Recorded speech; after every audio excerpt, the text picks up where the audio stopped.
All right. All right, so this is episode 1 of How It Happened podcast. I'm Yanni. This is Andy. This is our guest today. And we got Ryan in the building too. And here at this How It Happened podcast, we just try to get a real insight of the stories of people who came from the struggle and how it shaped them. We want to give a voice to the people who are underrepresented in society. So we got our guest here, Bad Andy. We're gonna ask him a couple questions and get the stories from the source. Get an inside scoop. Yep. All All right, so we're gonna start it off from the present. Like, what are you working on right now? Where I work, where now I'm an executive sous chef at a restaurant called Vic's Restaurant. Mm-hmm. The group is called the Bowery Group. It has several restaurants. It has 5 restaurants. Mm-hmm. One is called Shuka, the other one is called Shuket, and Cook Shop, Rosie's, and then Vic's. All right. Yo, So- Shuka is that Mediterranean one downtown? Yeah, I've been there. That shit is fire. Yeah. So I heard you got an LLC. You've been working on that. I don't know. I have an S corp, not an Mhm. LLC. LLC is a little different. Yeah. Yes, I have been working on it. I had my company. It's called Andy's Antojitos. Mhm. It's basically like I want to open up my own theme restaurant where there's no theme. Not theme restaurant, but there's no theme to what I want to do. So it could be Italian, it could be Mexican, it could be Dominican, it could be Mediterranean, it could be anything we want because it's an antojito. So what an antojito means is a snack.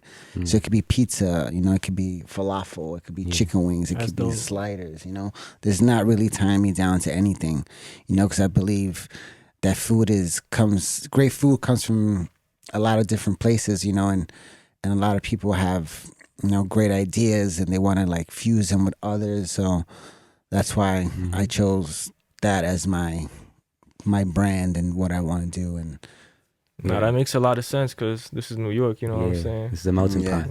So what was that experience like building your own brand? Like, did you have any help from other people?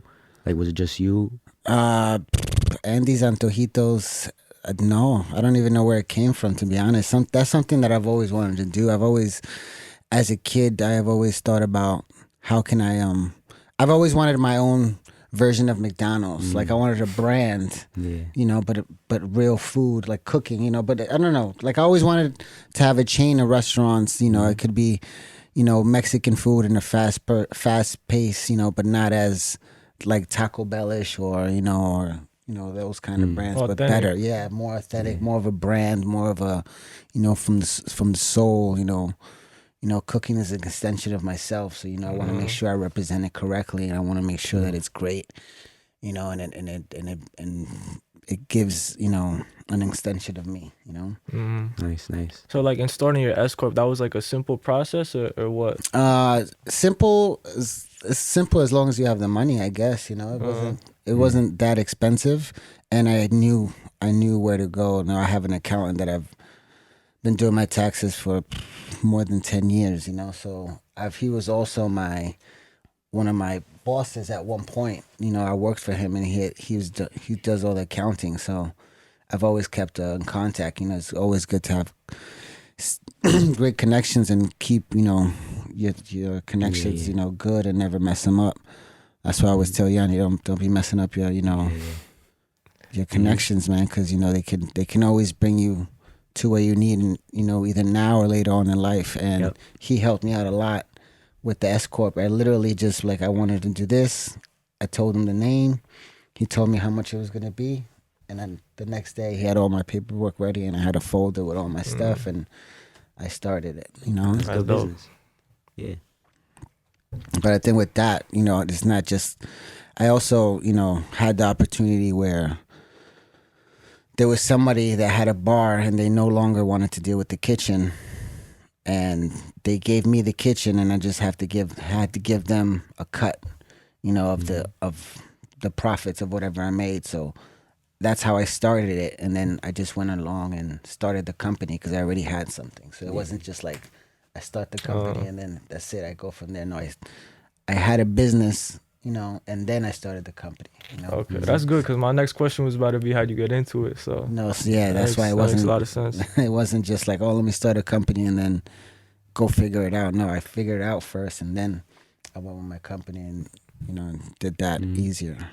That's dope. So, how it happened, we trying to get real stories. So we want to know before you was a chef, like, you know what I'm saying? What was life like? Where you from? Where you grew up? Life, what was life like? Life was, I grew up in Washington Heights in the 80s. So it was much different from what you guys, see now. Yeah. I mean, there's still violence and stuff of like course. that, but it's when the crack has started. I remember that I had to go up the steps a lot, and I used to see dead bodies, on the floor where I had to walk over them. What? My babysitter, her husband, used to have guns in the house. He used to show me guns. They used to cut crack in front of me. I remember they used to put them in these little vials. As I got older, when I was like 16, and then I started realizing what that was. I remember, oh shit, they were cutting crack right in front of me. you. Yeah. Like they were, cutting it and stuff. And they were, oh, that's not for you. That's medicine for old people. For adults. They like this stuff. I'm like, oh. But as I got, older, I started to realize what I was, in front of me the whole time. There was a lot of drugs dealings and stuff like that. I never did no hard drugs. Yeah. But I was back then. It was a little harder. To me, it was, because it was just more dangerous. There was graffiti on the trains. There was just a lot of violence, I guess you would say. There was a lot of dead bodies. Cocaine City. So growing up, seeing those things, like as a kid, did you think this is a little different from what other kids are going through, or was that like normal to you? I think it was. I would say it was normal because when I went to Mexico, it would be the same thing over there too. Because in Mexico, there was, our family was from a bad place. Bosques de San Sebastián is where we're from, and when people used to get kidnapped, like politicians and people, they used to take them to this town that we're from. So all those kids that I grew up with, the younger ones at my age, they're all now cartel people. And those, my brother's age group of friends, they all were pretty badass too. I remember one of them called Jaime. Yeah. I remember stories about him where he was, my brother went to go visit him in jail, and they threw my brother into the yard, I guess, because there's no meetings and stuff, like telephones and stuff. And then you have to go basically find the person you're looking for, and then they started surrounding my brother. And then his friend came with a baby Rottweiler in his hand, talking about he's with me. And then, like, that's how serious that guy was. That's crazy. Yeah. That's And different. And So later on in life, the what do you call, the government took him out of prison and made him an assassin. They turned him into They hired him? Yeah, and they turned him into a cop. That's crazy. So when you say, is it normal? Yeah, to me it was a little. So you was born in Mexico? I was born here, but I used to go to Mexico twice for 2 months at a time? Yeah. Oh, okay. So the whole summer, yeah. Yeah, what made you realize like that was like when you got older? When did you realize that was different? Like what made you realize? When I was 15, when I started, doing bad stuff. Yeah. That's like high school, beginning of high school for you, At right? the beginning of high school, junior high school, I love class. I love school. I didn't want to cut. When I got into high school is when it started. Yeah, that's when it happens. Yeah. Yeah. So like being in school and stuff, like being a young kid, what were the opportunities around you? Was there a lot of them? Like, What do you mean opportunities? Like good Like, opportunities? I mean, what did you see for your future? You know what I'm Yeah. saying? What did you see for yourself? You thought you was just gonna be, in the heights or what? Oh no. I thought I was gonna make a lot of money as a young youth, man. I was,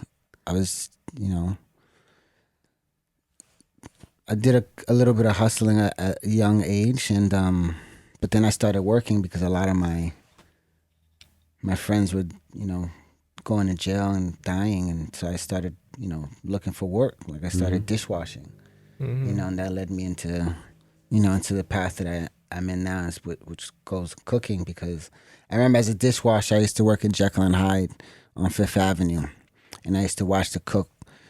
Back then, they used to smoke cigarettes in the kitchen. You know, while cooking. You know, so he was just smoking. Just I used to go up to him with my little bucket, like, yo, think you can make me a pasta with like some shrimp, bro?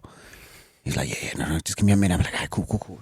So I always made sure he had, all his pans were clean and stuff like that, so I can get. And I always remembered, man, I want to be like that. You know, he was pretty badass. Okay, that's dope. Yeah, that's why I picked up the love for cooking. You know. Yeah. And besides that, I used to cook in the house a lot. Yeah. All right. Like role models growing up. Did you have any role models, people that you look up to, that you want to be like? I mean, that guy in the kitchen is kind of a role model too. But I mean, role models. I think I wanted to be like my uncle.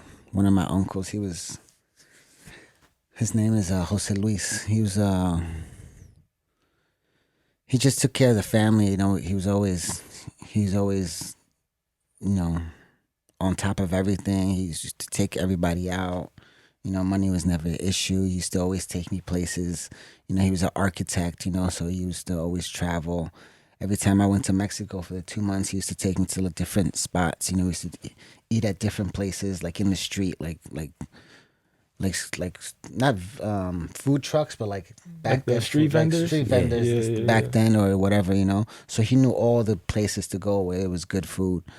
That's why I was, food was always a natural thing for me, and I always admire him that everybody loved him and he took care of everybody. So that's, I guess, my biggest role model. All right, so you were talking about how in high school that's when things started to change a little bit. So did you were you taking school serious at that point when you just started high school? No. I wasn't taking school serious at all.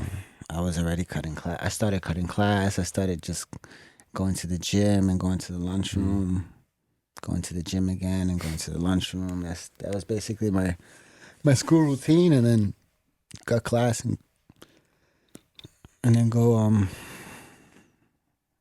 out, go play basketball, play basketball and smoke some weed. Yeah. You ended up graduating though, or not? I graduated at a late age, but I graduated high school. I graduated when I was 20, I think, really late.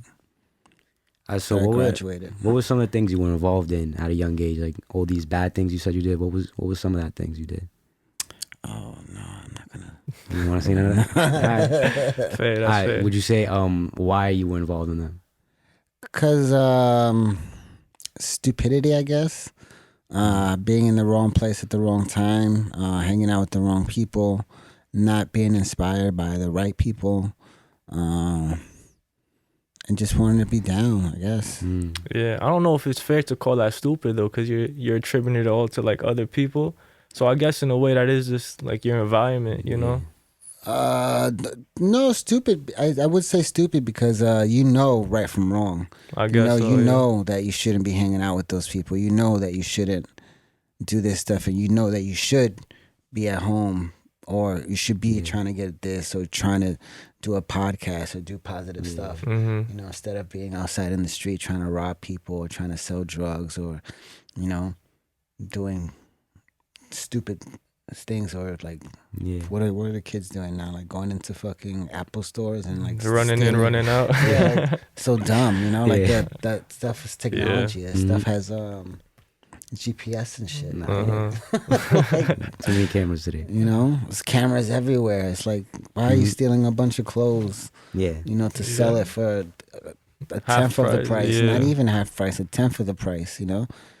I remember when the riots were going on here in the city, and I seen these kids run into the store on Fifth Avenue. They ran in like three, 4 times, and I was just out there recording, because it was wild. It was history, It was history, and I wanted to see this shit. So I went with my friend, and he went with his son, and we got arrested, for being at the wrong place at the wrong time. But they didn't catch us doing anything. They looked at surveillance. They let us go the next day. I think that's when the mandatory what's that shit called when you have to be home? Curfew. Curfew. Curfew. And So either way, so I'm in the cell with the same guys, and then the guy comes back with all the clothes, and they said for every, I think $10,000 is a felony or some shit like that. Like it's jail time. I think it's 1,000 for grand larceny. I'm pretty sure. No, it was like it was like a 10,000 or 100,000 one shit. Either way, Yeah. for each item he was pulling out, it was like 5,000, 10,000, because it was like fur jackets, like, Yeah. and it was added up to like $130,000. I'm like, these guys are like, that's not mine. I'm like, Yeah, we know. I'm like, you fucking idiot. Yeah. So That yeah, was a you do crazy have a time. choice, man. You do have a choice. Hmm. You know, it's whether you want to make the right one or not. You know. So what were some of the things those kids your age were doing at that time? Robbing, stealing. Yeah. You know, killing people. You know, for areas. Hmm. You know, that's when you know, when you want to have your own area and you sell from that area, and that's when there wasn't any stores that sell weed in the corner store, and you know, all those, you know, you had to get it in the street, you know, so it's just that.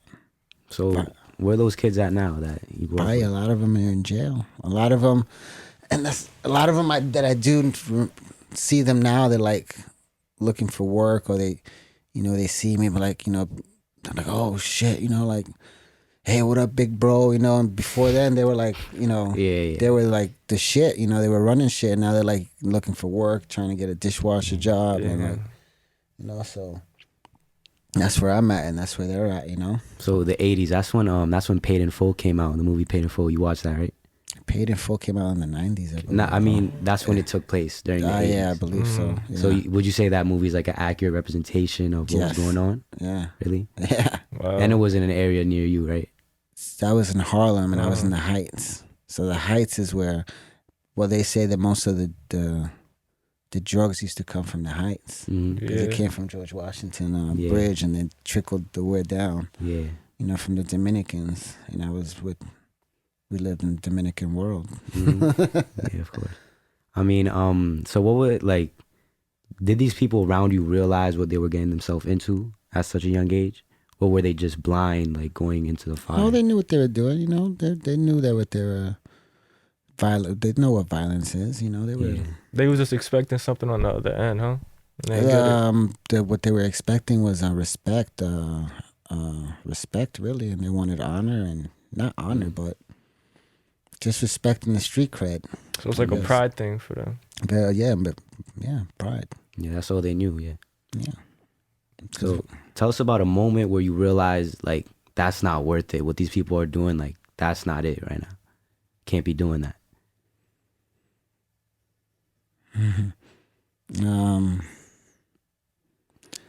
The exact moment, Mm-hmm.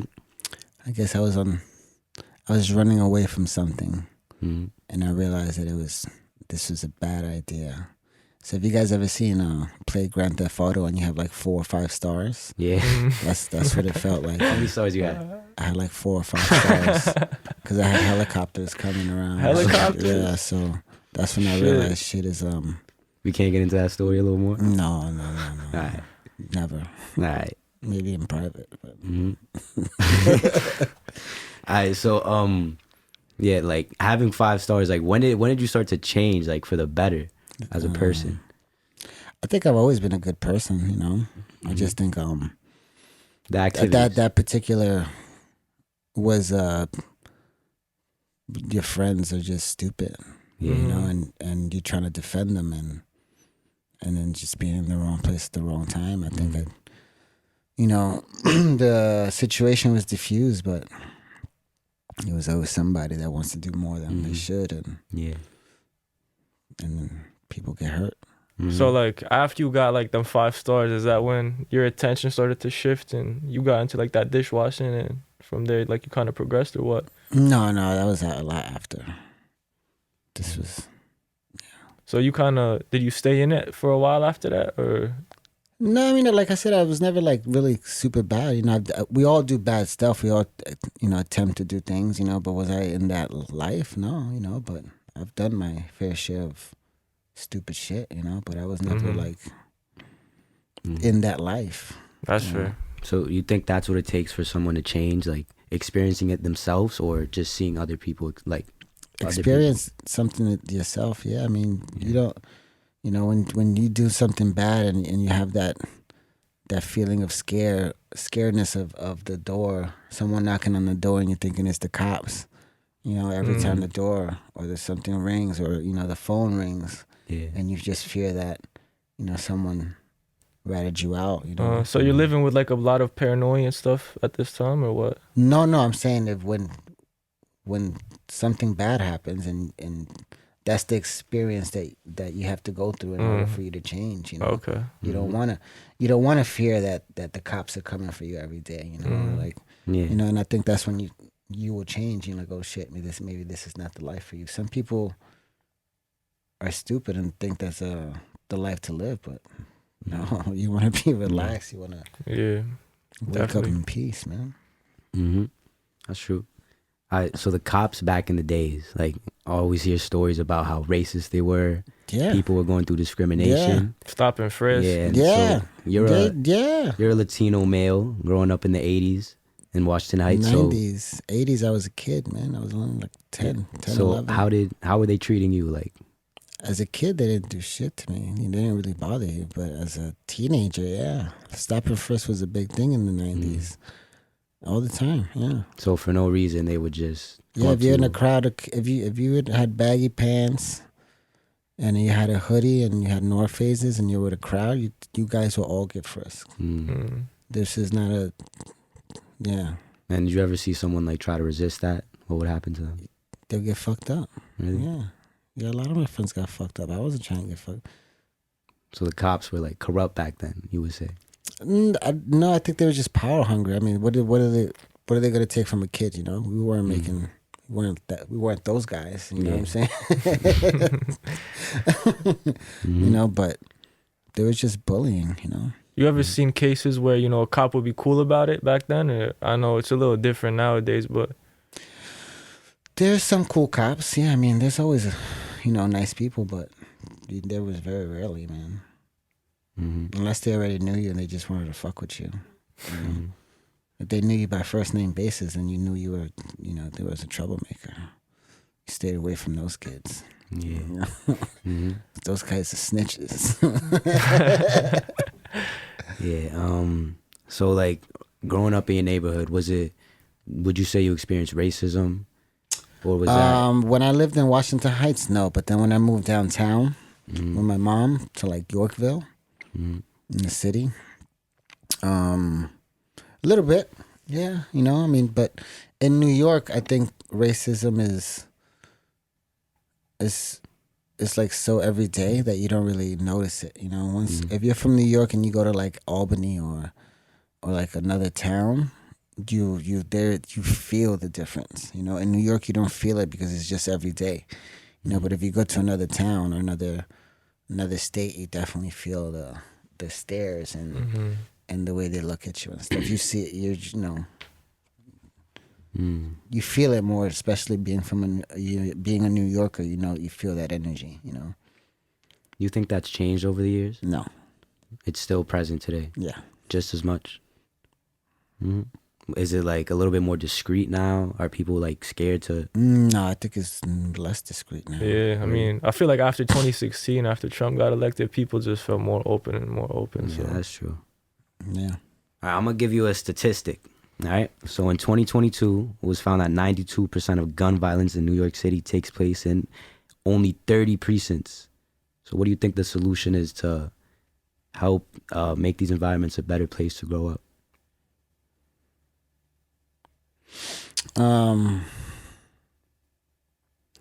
I think some of the things that could help is more police in the streets and more after school programs for the youth, and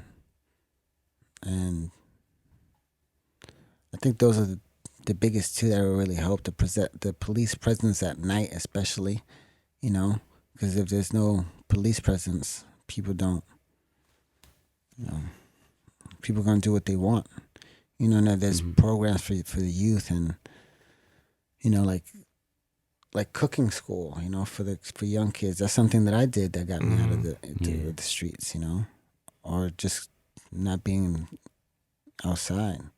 So I think those two things will help. I don't know what other things. Actually, recently, Mayor Eric Adams, he cut down on the number of police. So do you think that's a problem, or? Yeah, I think that's a huge problem. But I don't know why they do it, man. The government is. Yeah. I mean, they were getting a lot of backlash. That was after like the Black Lives Matter protest, the George Floyd thing. Yeah, I mean, I just don't think it's smart. I think there should be more police presence in the train, even though I don't take the train. No, I don't think there's enough police presence in the trains where there's a lot of violence that goes on. You know, I hear from a lot of my staff that tells me, you know, what they get robbed, you know. Yeah, they get robbed, or they get, you know, touched. You know, the women get touched and the men get robbed, you know. So. You think like what the government does is intentional? Is there like a conscious plan to keep these people down? Because I mean, you were talking about certain like skills and like trade schools and stuff. There used to be trade schools in public school, and they recently, or not recently, but they took that out of public school. So you think there's like an ongoing motive to keep these people down, or what? I mean, I would say yes. You know, I think a lot of the trade school things are necessary to good knowledge. You know, like cooking, mechanics. You know, there's other stuff. You know, I think why they're doing it, I don't know, man. But where the world is leading to is technology, and just, you know, everything is computers, AI, and you know, everything is digital nowadays, you know, so there's no, you know, electric cars, you know, your phone has a computer, you know, it is a computer. So you don't really, you know, we're recording off of a phone, you know, so everything is technology. So I guess that's where the world is going. But, you know, you always need those trades as human beings, you know.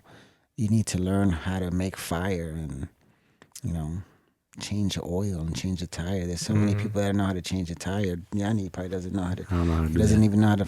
You know, I'm lucky that I have taught him how to flip an egg and stuff like that. You know, like that's because I force him to learn. But you know, these are stuff that we need to learn.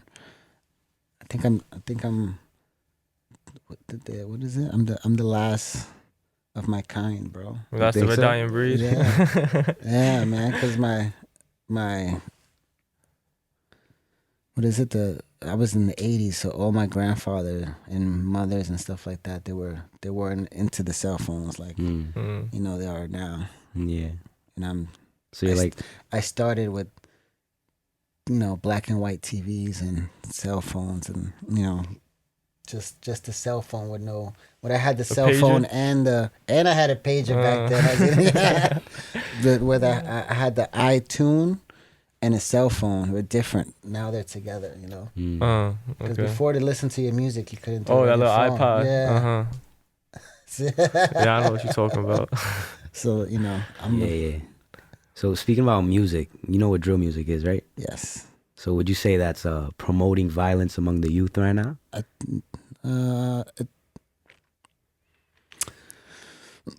Is it? I mean, I think hip hop promotes what they see in their environment, you know. So that's just environment music, you know. That's what they see, you know. Back then, hip hop was the same thing. They said it was violent, you know, and it's the same thing. It was called hardcore gangster music, no? Yeah. Now it's drill music, so it's just another form of an art, you know, and it's just an expression. So you think it helps these communities more than it hurts them? It could help them if they do it in a positive way, but I think some people do it for the clout and to promote the violence that they're doing to others, and they're self-snitching on themselves. So does it help them? No. You know, it could and it can't.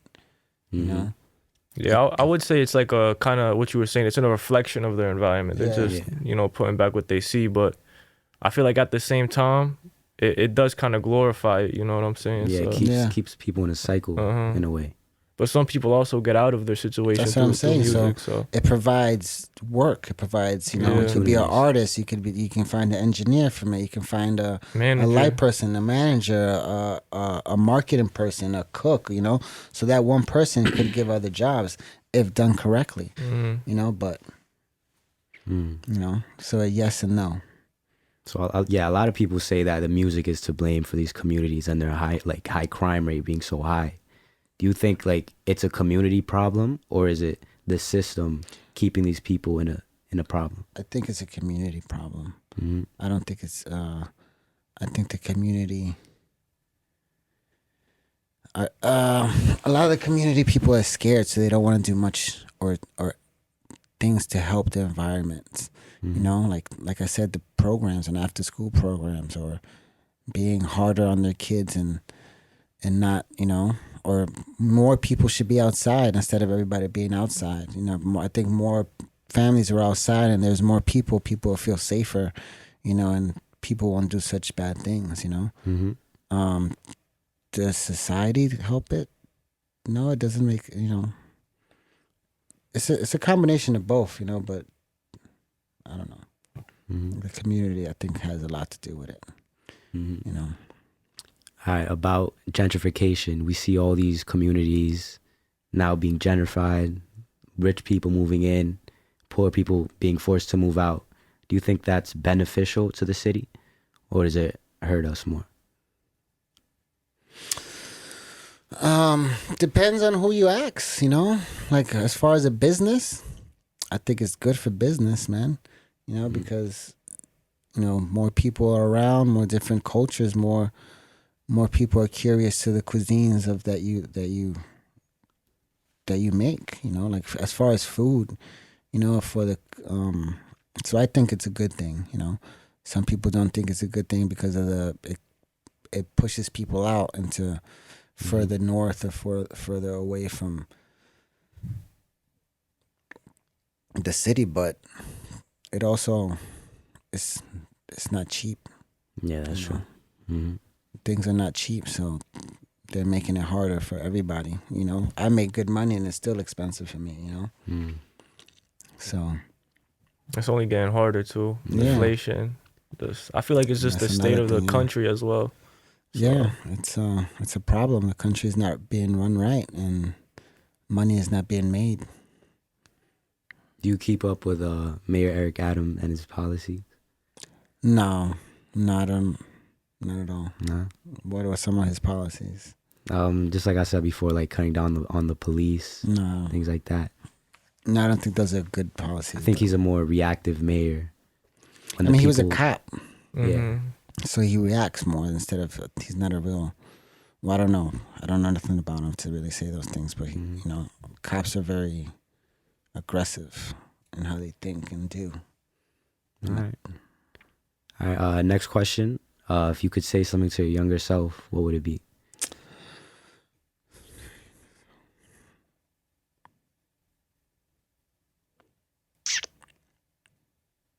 Man, just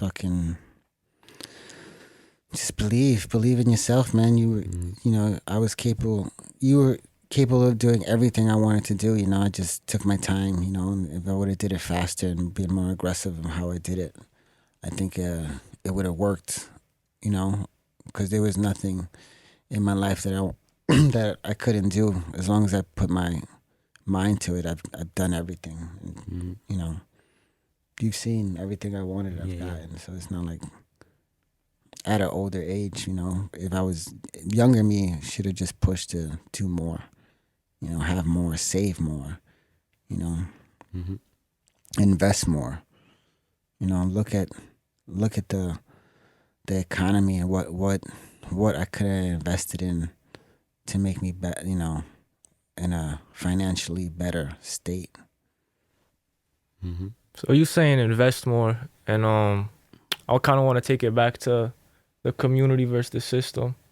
You think like, cause I know you be teaching Yanni. You think that like that's something that starts in the home.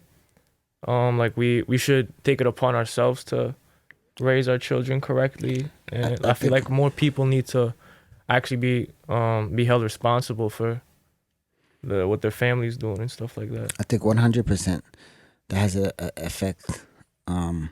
Having a role model, having someone that was willing to teach you and show you and give you the shortcuts, like I wish I had someone like me, to tell me what I should have did and what should I be doing, and that having that pushes you to the front of the line in life, just so you can succeed, and it helps you, and it makes you understand life, man.